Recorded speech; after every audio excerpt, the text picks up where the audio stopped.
Hi there. Take a look at the following problem on the left right here. So you have this quadruped, and the goal is to have it walk forward or in any direction as far as possible. Now, usually this is the domain of sort of reinforcement learning. So you have inputs, which is the sensors of the joints of the quadruped, and you have outputs, which is how much force you want to put on each of the legs. And you have to somehow learn a policy to make it walk forward. Reinforcement learning does that by sort of trial and error, using an environment to learn the policy directly. However, this paper does something different. What it does is it learns a policy that is adaptive during training, which basically means that at the beginning of each episode, the policy is initialized randomly, and by policy here, we mean a policy network, policy neural network, which you can see at the bottom. So that's initialized randomly. And then during the episode, depending on the input, this network is changed and adapted in order to achieve high performance. So even at test time, the network is started randomly and then adapted during the episode. So this paper deals with this problem and tries to implement this sort of more biologically plausible way of learning a policy, adapting to the environment, and achieve ultimately good performance in this task. And it has some nice property, namely that it can deal with these things, as you can see here, front right leg damage, front left leg damage, but we'll get to that later, but just so you know what's coming. So the paper is called Meta Learning through Hebbian Plasticity in Random Networks by Elias Najarro and Sebastian Risi. So we'll go through the paper, what it does, what evolutionary methods are really briefly, which they use, what Hebbian plasticity is, and the difference to classic reinforcement learning. And then we'll look at the experiments, and that's going to be it. If you like content like this, as always, don't hesitate to subscribe and share it out, and tell me what you think in the comments. I still read all the comments, so I'm very interested in what you think about works like this and about the video itself. Okay. So they say lifelong learning and adaptability are two defining aspects of biological agents. Modern reinforcement learning approaches have shown significant progress in solving complex tasks. However, once training is concluded, the found solutions are typically static and incapable of adapting to new information or perturbations. So they contrast the two things here. Reinforcement learning, as you know, is very powerful in these domains. But its goal is to learn a policy, and then that policy is fixed and it's specific to that particular problem. However, biological agents, humans, animals, and so on, they are able to adapt usually very, very quickly. They give some sort of examples right here, like if an animal is born, it almost immediately knows how to walk. So even if it has some sort of injury, even if it has some sort of disability, usually the animal can walk pretty much instantly. And that means it sort of adapts to the body that it is in. It sort of reconfigures itself on the fly. And that's what we're going to explore here. So this isn't going to outcompete RL anytime soon. It's just a different way and a biologically more plausible way in order to do that. So again, they say we still don't know completely how biological brains learn and adapt so efficiently from experience. It is believed that synaptic plasticity plays a prominent role in this process, and that's why they are using these Hebbian learning rules in order to configure the network. So let's contrast the two things for a second. In reinforcement learning, what you have is a policy network. Now, the policy network is a neural network that maps sensory inputs to actions. Okay, so you have the observation goes in and out comes an action. This is your policy network. Now, during training in reinforcement learning, what you do is you have some sort of environment. Okay, this is the environment. And you play this back and forth game with the environment, and you try to improve this policy network right here as best as you can in order to achieve a high reward. Then during testing, so this is train, then during testing, you freeze this network right here. So you freeze the network, and then you simply play that game and you see how well it does. Okay, so this gives you some sort of reward, and that's going to be your testing reward. And that can be generalization, it can be to different environments and so on. But the crucial part is that you in train, you learn, and then you freeze during test. In this particular paper right here, they do something different. So let's call that the Hebbian plasticity world. In the Hebbian plasticity world, again, you have your environment and you play this game, but you play the game in episodes, and at the beginning of each episode, you initialize this using some sort of distribution here, a normal distribution. You initialize the network, and then you learn. You adapt during the episode. You adapt the network to have good performance, okay? So this thing right here, these are the Hebbian rules. So you update the network during the episode, and then at the end of the episode, you go back, you initialize the network again, you start a new episode, and you again adapt that randomly initialized network. So what's actually learned here isn't the weights of the network. What's learned during training is these rules that transform any randomly initialized network into a high-performing network. Now, of course, you might just object and say, hey, wait a minute, I can just basically hard code the optimal weights here into these Hebbian rules. Like, my rules can simply, not care about the input and simply output whatever good weights there are, and ultimately that would lead back to RL. But as you will be able to see in the experiments, they also have some videos provided that I invite you to watch. You can really see that the network reconfigures itself. First of all, at the beginning, it reconfigures itself to a good state, but then also as the episode is progressing, it continuously reconfigures itself depending on the input. So this is the real power of these Hebbian rules, in that during the episode, the network can continuously reconfigure itself in order to achieve high reward. So it's not just that I can go from the random initialization to a good performing policy. I can adapt that policy depending on what the input is. So at test time in this Hebbian world, what we're going to do is, again, we are going to freeze the learning rules. So you have to kind of rethink. We're going to freeze the Hebbian rules, but still we're going to randomly initialize our policy in each episode, and then we're going to change that during the episode, okay? And then that's ultimately going to give us our reward. So the thing that's learned is just something different. Here you learn the weights directly. In the RL setting and in the Hebbian plasticity setting, you learn the rules to update the weights dynamically depending on the input. This is a form of meta learning, right? It's not exactly, but it is a form of meta learning. So let's see what those Hebbian rules are. And you can see this right here during training. So this is one episode.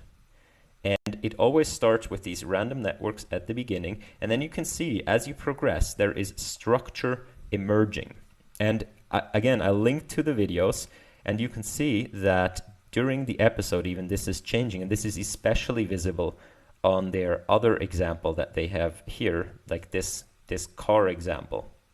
So in this car example, during the video, you'll see that there's a curve like this. And then imagine you're a driver, like there is a kind of a left curve coming, and you adjust your mental state, let's say, to say, okay, I don't know what's around the curve, I need to be ready to brake, and so on. And then there is a straight piece coming, and you'll be like, well, I see everything, I can focus on different things. So you can reconfigure your state in order to adapt to the the observation.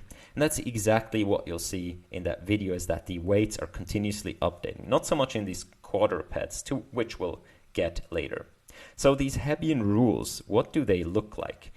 These are biologically inspired rules, and they say the following. So this here is the delta Wij, and our perspective of policy networks is going to be that this is a neural network, as we said, and we'll just pick out one layer right here, and there is going to be weights right here, weights from all to all. These are going to be fully connected networks, and like this, and there's going to be neuron I somewhere here, and neuron J somewhere here. Okay, so neuron I and neuron J are going to have a connection together, this thing right here. And the question is going to be, how do we update that weight from one time step to the next? Remembering the weights here are changed in each time step. Each time step during the episode, we update the weights. So how are they going to be updated? Let's contrast this first to classic reinforcement learning. So in classic reinforcement learning, we would keep these weights the same during the entire episode, and then at the end of the episode, right, we keep those the same, and at the end of the episode, we'll get a reward, and then we'll look back and say, how do we need to change the weights such that in the next episode, the reward will be higher? And in classic reinforcement learning, for example, in policy gradient methods, you'll actually calculate a gradient with respect to these weights right here.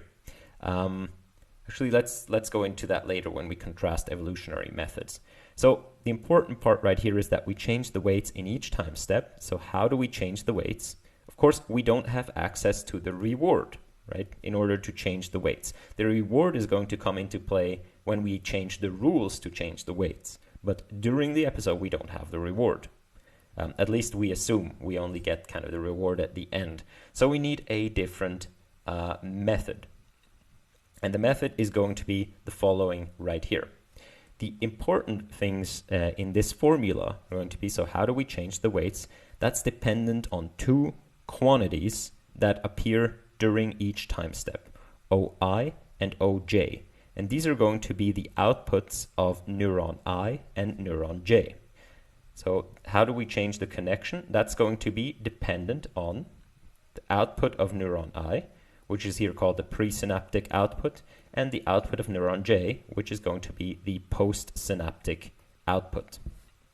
The rule, the kind of mantra here is the fire together, wire together. It means that if two neurons are active at the same time regularly, then they probably should be connected together because they already correlate. And you can see right here that there is a term in this formula that is OI times OJ. So this here is the correlation between, or the covariance, or just the product, if we're exact, between these two neurons. And if they are both active regularly, then this quantity is going to be high. And if they're both not active regularly, or if one is active and the other one isn't, that quantity is going to be low. And the A parameter here specifies how the weights are updated in response to this. So the A, B, C, D, and eta parameters right here these are the learned parameters. These are going to be your learned rules to update the weights. So these change once per learning step.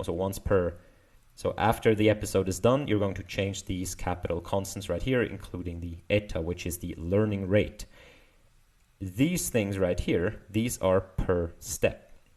So this is each step gives you a different OI and OJ, and then you'll adjust the weight based on that.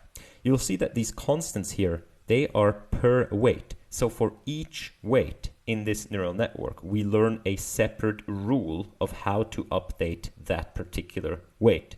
So the algorithm can basically decide for a particular weight, it can decide, well, if these two things fire together often, I want to update my weight very heavily in response to that. Okay, so if the A is very high, that means the connection responds very thoroughly to when the two neurons fire together. that is not the same as to say that connection should always be very strong. It's dependent on the input. So only when this quantity is high should the network or should the weight be updated. And the A parameter modulates how well it's updated, or how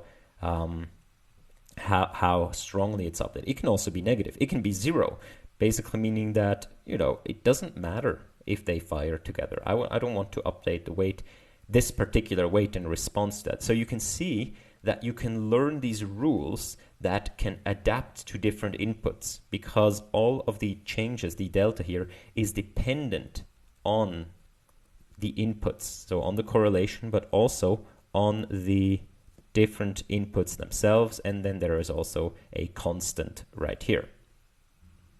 Okay, as you can see, it's a linear function of the inputs of the OI and OJ and their product.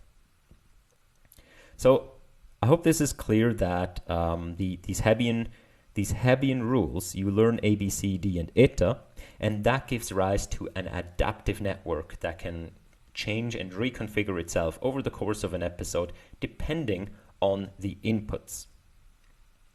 And one of the things right here, and we'll get to how you actually learn the rules itself in a second, but one of the things right here is very visible, as I said, in this first experiment, where it reconfigures itself continuously, but also in this experiment with this quadruped right here. So this quadruped, usually it's, you simply walk in a direction, that's your reward, and RL is perfectly fine at this as well. However, this is has a bit of a trick to it. Namely, you are always in one of 3 situations. Either you have an undamaged quadruped, or it's kind of front left leg is damaged, or its front right leg is damaged. Okay, and you don't tell you simply sample these situations uniformly, and you don't tell the algorithm which situation it is in. Now, if you compare 2 methods, one where you directly learn the weights, you learn a fixed policy to solve, this is one task, right? This is one task, and all of these 3 things appear with equal probability. So you have to learn one policy to make all of this work. If you learn the weights directly, and you don't have a power, there's no doubt that a powerful RL approach could deal with this task. But if, in this case, if you just put a standard weight learner with the same size of policy as the Hebbian they compare to, if you put a weight learner on it, it will not be able to solve this task satisfactorily. What it will do is it will say, well, I need one set of rules that make me walk as far as possible, as often as possible. So if you can see at the table, I'm already showing you the results right here. The table right here, if you have these static weights, you can see that it's performing pretty well in 2 out of 3 situations, right? So what it basically does, it says, okay, here is where there's damage. What it does is it says, I'm going to learn to walk with my left leg, using my left front leg. That means when I have no damage or damage to the right front leg, I'm just fine. And I'm just going to take the hit, basically, where I have damage to the left front leg, because it's just going to suck. So they solved this walk more than 100 steps. So that since it can only learn a fixed policy, it basically discards the case where there's damage to the left front leg. It takes that hit in order to be better in the other 2 methods. You can see it's outperforming the Hebbian rule in the other 2 methods. But this shows you kind of the difference and the power that these Hebbian rules, or these generally neuroplasticity, might have, because the Hebbian one is perfectly capable of, at least in part, adapting to the different situations. Now you can see that is not symmetric. Also the Hebbian rules, they learn to, there's 860 and there's 440 of a thing that should actually be symmetric. Right? We do expect a drop when there's damage, but it's not symmetric, which means that also the Hebbian rules, they kind of randomly focus on one over the other, but at least they're able in some degree to adapt to both. And that's because it, depending on the input, it has a rule in there that basically says, well, if the back left leg and the front right leg, if they fire together, then I want to, if they fire together, the sensors that show me that they're moving, if they fire together, I'm going to wire them together, because that's how I walk, front right, back left, and then the other way around.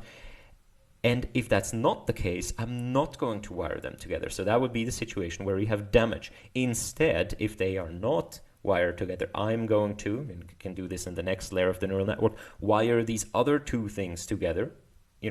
If the first thing is not the case, I'm going to wire these other two things together to make up for that loss. And there you can see there is kind of this logic built into the network. Now, again, I know you can do this with learning a fixed policy. You can achieve the same effects. The point here is just to show that given kind of a same size networks and so on, that there might be like a qualitative difference in certain situations. Again, by no means this is meant to outcompete RL or anything like this. Okay, so we went there. Now, how are these rules actually learned? And there we have to, again, make a distinction that is completely separate from the Hebbian, non-Hebbian way. Okay, so the Hebbian, non-Hebbian distinction was, do we learn the weights of the policy network directly, or do we learn the rules to update the weights? Now the question is, whatever we learn, how do we learn it? And again, we have to draw the distinction, this time between, I'm going to say classic R, even though the terminology is not really correct, classic RL and evolutionary methods. Okay, so in classic RL, what I would do is I would use my weights in order to obtain a reward, and then I would update my weights. So my delta W would be proportional to the gradient of W of the reward. Okay, so in the classic RL, especially this is a policy gradient method right now. So I use my policy, my weights, to get the reward, and then I would calculate a gradient. And usually the reward isn't differentiable, so you have this reinforced trick in order to pull the reward out. And you can read all of this up if you look at policy gradient, the basic policy gradient methods. But this here tells me I need a gradient. Usually this is going to be the reward times the gradient of my FW of my input. So what this means is that if my reward is high, then I just want to know, what do I need to do to make more of what I just did? Okay, and the gradient ensures that for every single weight in your neural network, you know what to do. So the gradient means that I have an exact handle on how do I need to change this weight, how do I need to change that weight, how do I need to change this weight, in order, if the reward is high, and because of this multiplication here, I want to make more of what I just did, and the gradient tells me how. If the reward is low, on the other hand, I want to make less of what I just did, but also the gradient tells me how that can be achieved. I simply go into the other direction than I would if the reward is high. In evolutionary methods, we don't do this gradient calculation. Okay? Now there can be advantages to not doing gradient calculation. Sometimes backpropagation simply isn't possible. Even if it is possible, and this is maybe the case where we are now, what we need to learn in our case is these rules to update the rules. And imagine you have an episode, and that's kind of episode, da-da. So you have step, step, step, step, and in each step, these rules are applied, right? In each of these steps, the rules are applied, and at the end, you get a reward. So what you need to do is to backpropagate that reward through all the steps and then through all the rules, okay? And that might be just computationally not feasible, or the rules The rules right here are pretty easy, but the rules might not be differentiable. You actually have the same problem in general in classic RL as well, but you can cut off time steps and so on. There are various hacks. In any case, there can be advantages to not having that gradient, and evolutionary methods are a way to do that. In evolutionary method, usually you don't train one agent, you train a population of agents. So you have a bunch of these neural network agents in here, and the way you update the neural network agent is you simply let them run. You let them run the episode. So this is your W, one of them. You let them run the episode, they get a reward, and then you can do multiple things. So this depends on the evolutionary method. So you can either pick out the best performing agent, or you can update each agent according to some rule. The goal here is simply to basically, you always want to take your weights, you want to add some noise to them, and you want to see, does it get better or worse? If it gets better, good. If it gets worse, not good. Okay. The difference is, without the gradient, you don't have a handle on how do you need to change each individual weight. All you can do is basically random walk and observe what happens. And if the random walk is, turns out to be good, you go more into that direction of that random walk. So it's sort of a poor man's gradient method in these evolutionary methods. Again, completely independent of what we learn. You can use the evolutionary method to learn the fixed weights, and that's what happens in the table I've shown you below. Or you can use the evolutionary method to learn the Hebbian update rules. As well, you can use RL to learn the fixed weight or the update rules. In this paper, they use evolutionary methods to learn the Hebbian update rules, and they compare mostly with using evolutionary methods to learn the fixed weights. Okay? The exact evolutionary step they use right here is the following. So HT here is going to be the thing that you learn. As compared to W being the network weights, H is going to be the Hebbian weights, since we learn the Hebbian weights. So how they'll update each agent is going to be, they'll take the Hebbian weights, and this here is how you update, right? This is your delta H. How do you update the Hebbian weights? Well, what you do is you perform n random perturbations. So I take my weights and I add noise. I just add noise, okay? So I'm here, and I just make a bunch of versions of it. And then I observe how well are these versions doing. So how well are my random perturbations doing? This is going to be the fitness. Fi right here is going to be the fitness. And then I'm just going to perform a weighted average. So this is my weighted average of these new solutions. Okay? So if this solution here did pretty well and this solution did pretty poorly, I want to walk, in this direction. And then again, I do the same thing. From here, I do a bunch of perturbations, and maybe this one did pretty well and this one did pretty poorly. I want to walk in this direction, and so on. Okay, so that's how you'll change weights or rules or whatever you want in an evolutionary method. It's pretty easy. It's easier than reinforcement learning. No backprop, no nothing. Basically a black box optimizer. There are more complicated evolutionary methods, but no, we don't go into those here right now. Okay, so again, I've already shown you these results. Now, I said these static weights are also with evolutionary method. They also report what you would get with like a RL approach, like PPO. You would get kind of the same thing as they get here. So, this is not the same as the table. Yeah, I was confused for a second. This here is for the car environment. Okay, this is this vision-based environment.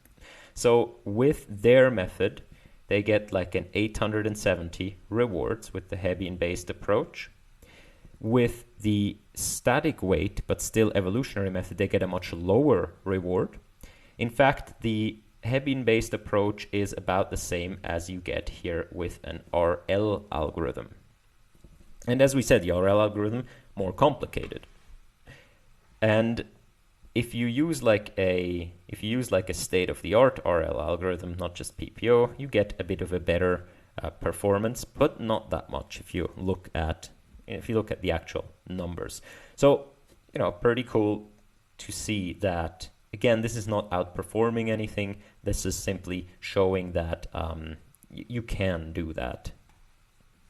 They do a number of experiments where they go in the episode and they kind of change stuff in the episode.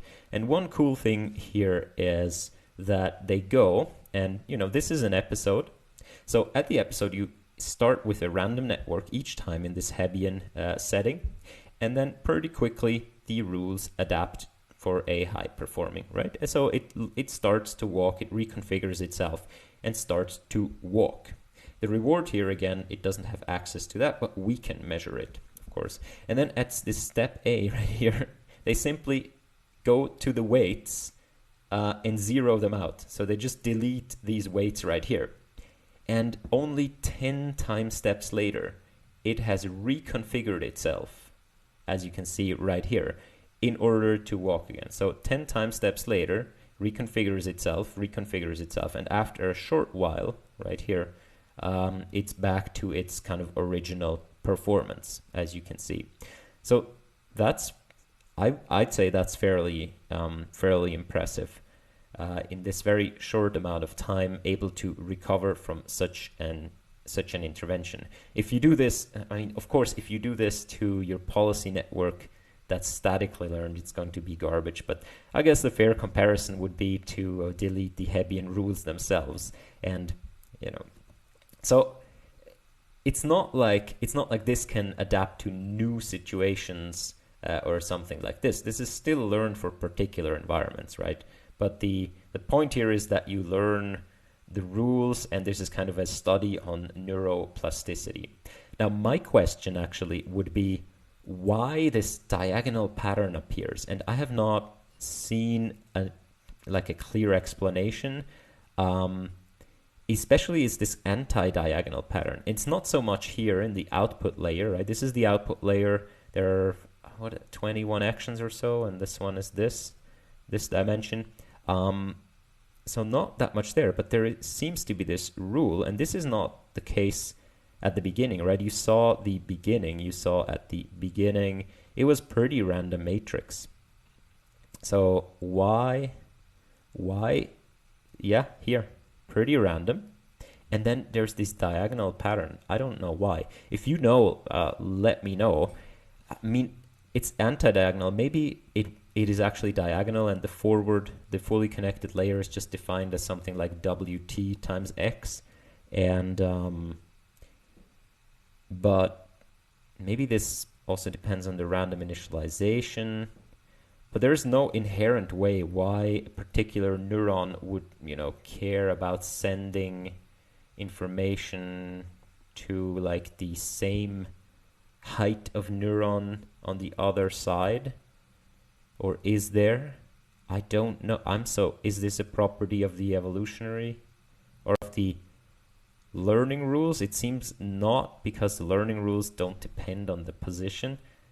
I'm genuinely confused about this, and maybe they've written it somewhere and I've just overlooked it, though they do reference it. They say, oh, there's this diagonal pattern appearing, but I don't think they ever say why it is diagonal. Okay, I might just be real dumb. Yeah. So they also, they do some more experiments. They show, for example, that if you just have random Hebbian coefficients, then your algorithm just jumps around kind of in weight space around the 0 point. However, if you actually learn these Hebbian coefficients as they do, you have like this clear attractor here, and you have these kind of oscillating curves when you do that, and you can see here in the different situations where things are damaged and so on. So all in all, I think it's a pretty interesting study, and I think this neuroplasticity it's a different way. It's unclear to say if it will ever deliver the performance that RL delivers, but certainly there are situations where such plasticity is desired. And if we can also combine this with greater generalization performance, then we have agents that can quickly kind of reconfigure. And a lot of work by I don't know, these kind of open-ended learning community also plays into this roles. All in all, pretty cool non-standard way of doing things. Last thing, the broader impact statement. Every now and then we'll look at a broader impact statement since these are new, just to get kind of an overview of what they look like. So they say the ethical and future societal consequences of this work are hard to predict, but likely similar to other work dealing with more adaptive agents and robots. In particular, by giving the robots the ability to still function when injured could make it easier from them being deployed in areas that have both a positive and negative impact on society. Okay, well, again, it's not really giving robots the ability to still function when they're injured. First I thought, okay, they train it when it's fully functioning, but then they damage it during test time. But as I understand it, as I understand the paper, they already train it with the damaged versions. They just don't tell the algorithm in which version it is right now. So it's not the same as being able to work when injured unless you've specifically trained for it in this case. Again, I could be wrong about this. In the very long term, robots that can adapt could help in industrial automation or help to care for the elderly. On the other hand, more adaptive robots could also be more easily used for military applications. The approach presented in this paper is far from being deployed in these areas, but it is important to discuss its potential long-term consequences early on. Now, okay, so let's evaluate the broader impact statement. The first check to do is always to simply replace whatever their method is with the word technology. Okay, so let's do that. In the very long term, technology could help in industrial automation or help to care for the elderly. Check.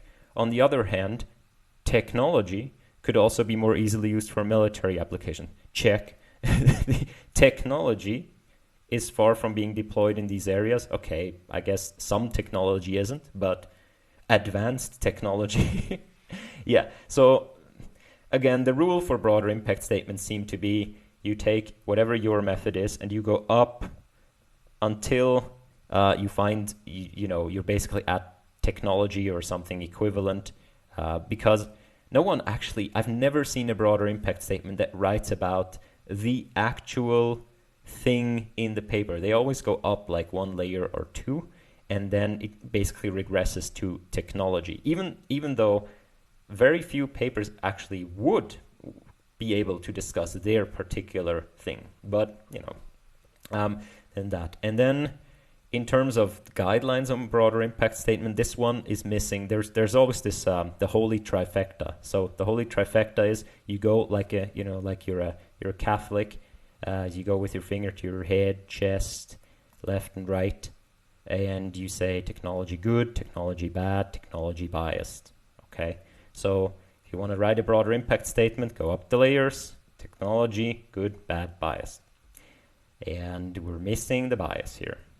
So that's, I'm just following what these guidelines to broader impact statements are. I don't make the rules. I'm sorry, the Hebbians make the rules, apparently. I'm not Hebbian. Okay, I hope you've enjoyed this paper and this video. Let me know what you think. Check out the videos that they have. I'll link them. And with that, I wish you a pleasant day. Bye-bye.